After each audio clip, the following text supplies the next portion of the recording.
So guys, ayan na bago nating uno. Yung luma kasi nating uno, tinatanggal lang yun. Ito, totoong uno na yun guys. At madami to guys. Madami yan. Sobrang dami yan guys. Tapos, kailangan natin ma-release yung bagong Carto Uno. Yan.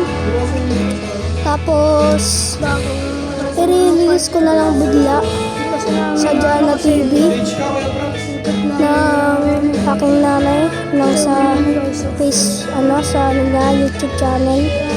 Kaya yan, i-release na natin ang part 2. Yan na po ang ating bagong Uno cards. At hindi na po dito sa taas namin gagawin. Tsaka guys, subscribe kayo. Bye bye.